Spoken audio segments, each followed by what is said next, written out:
Hey everybody! So this is a really special week because it is the last week of school and you have made it through all 7 continents. We're going to talk about the last continent today. And the very last continent is Antarctica. So let's sing our continent song. I've got my map here so you can see exactly where Antarctica is, okay? Tell me the continents, tell me the continents, tell me if you can. North America, South America, Europe, Asia, and Africa. Don't forget Australia. Don't forget Antarctica. Tell me the continents, tell me the continents, tell me if you can. So there we see it, Antarctica, look at it.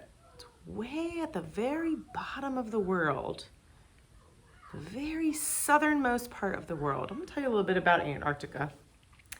Antarctica is a place that is covered with snow and ice. And you're gonna learn a little more about it in the book I'm gonna read you guys today. But it's actually a continent that people don't really live on.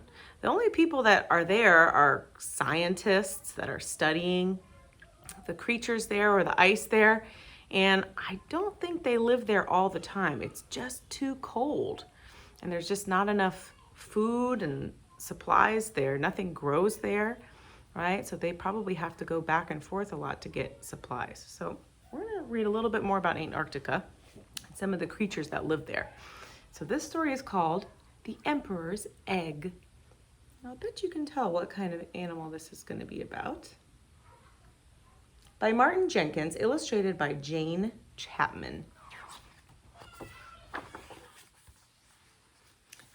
This is going to tell us a little bit about the kind of penguin we're going to read about. There are 17 kinds of penguin, but the emperor is the only one that breeds in Antarctica in midwinter. The adults arrive at their breeding areas, often more than 100 miles from the sea, in late autumn. A few weeks later, the female lays her single one egg and returns to the sea, leaving the male, the daddy, to keep the egg warm until it hatches a couple months later. At first, the male and female take turns caring for the chick, but soon it's big enough to be left while both parents go fishing for its food in the sea. By the time it's 4 months old, the young penguin's coat of down has been replaced by adult feathers, and it now also sets off for the sea where it has to start taking care of itself. The emperor's egg. Down at the very bottom of the world, there's a huge island that's almost completely covered in snow and ice. It's called Antarctica. And it's the coldest, windiest place on Earth. So that's what it looks like if you're looking at the bottom of the world. If you were looking up at the bottom of the Earth, there's Antarctica. And it's all white because it's covered in ice and snow. The weather is bad enough there in the summer, but in winter, it's really terrible. It's hard to imagine anything actually living there. But wait, what's that shape over there? Can't be. Yes, it's a penguin. It's not just any old penguin either. It's a male emperor penguin, the biggest penguin in the world. And he's doing a very important job. He's taking care of his egg. Male emperor penguins are about 4 feet tall. The females are a little smaller. He didn't lay the egg himself, of course. His mate did that a few weeks ago. But very soon afterward, she turned around and waddled off to the sea. That's where female emperor penguins spend most of their winter. Swimming about, getting as fast as they can, eating as much as they can, and generally having a very nice time as far as you can tell. Emperor penguins eat mainly fish, squid, and tiny shrimp-like animals called krill. So the mommy laid her egg and she went off to the sea to get fat and get lots of fish. Which leaves the father penguin stuck on the ice with his egg. Now, the most important thing about egg sitting is to stop your egg from getting cold. That means it has to be kept off the ice and out of the wind. And what better way to do that than to rest it on your feet and tuck it right up under your tummy. That's what he's doing. Inside the egg, a penguin chick is starting to grow. If the egg gets cold, the chick will die, which is just what the father penguin does. He puts the egg on his feet. And that's how he'll stay for 2 whole months until his egg is ready to hatch. Can you imagine it, standing around in the freezing cold with an egg on your feet for 2 whole months? Female emperor penguins lay 1 egg in May or June, which is the beginning of winter in Antarctica. What's more, there's nothing for the father penguin to eat on land. So that means for 2 whole months with an egg on your feet and no dinner. So because he's egg sitting, he can't go off to the sea to find food. He can't eat dinner or breakfast or lunch or snacks.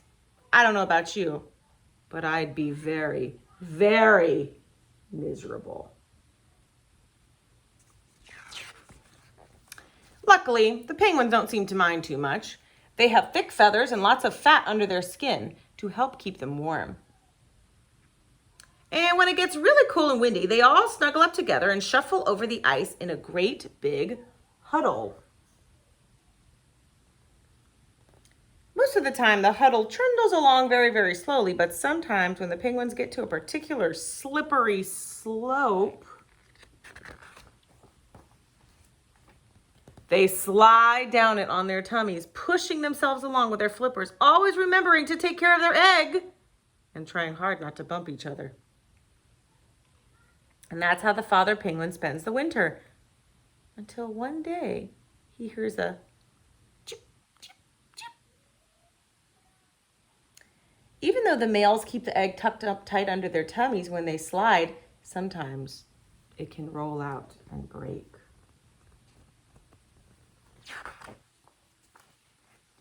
His egg is starting to hatch. It takes a day or so, but finally the egg cracks right open and out pops a penguin chick. Oh, he's so cute. Now the father penguin has 2 jobs to do. He has to keep the chick warm and he has to feed it. The chick is only about 6 inches tall at first and much too small to keep warm by itself.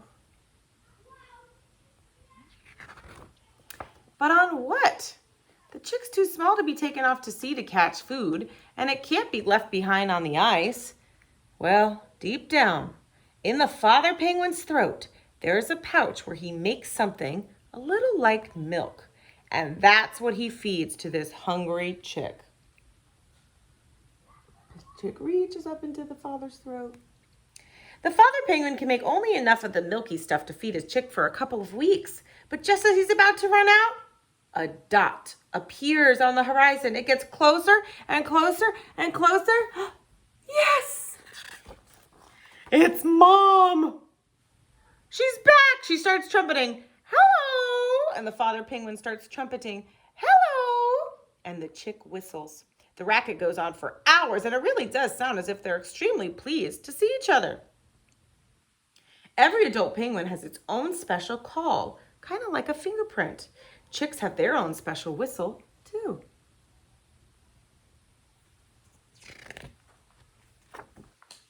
As soon as things have calmed down, the mother penguin is sick. That means she kind of throws up some food right into her chick's mouth. Yuck.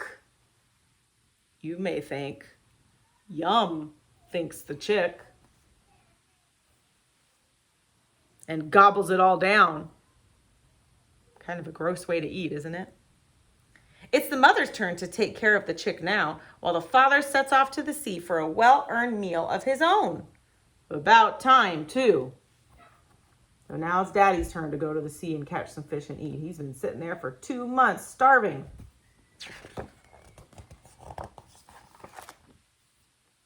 And that's the end of the story of the emperor's egg. And that's really how emperor penguins hatch their eggs and take care of them. And they're one of the only creatures that can survive in Antarctica. Most of the other animals in Antarctica live in the sea, like whales and shrimp and seals and narwhals and stuff, but very few creatures can survive in that cold, cold, freezing ice continent. But this is a really cute story, isn't it? And you can actually watch, there's a few movies about emperor penguins. You might have seen a movie called Happy Feet that has a bunch of penguins in it. And there's another movie called The March of the Penguins. That's a real movie about real emperor penguins, and you can actually see them. They took a camera down to Antarctica and they filmed the emperor penguins, and you can actually watch them holding their eggs, huddling together, and doing all the things that we read about in this book. So that's a really cool movie if you can find it. All right, guys. Well, I've had so much fun learning about all these continents with you, and I'm really excited for next year. We're going to talk a little bit more about them, okay?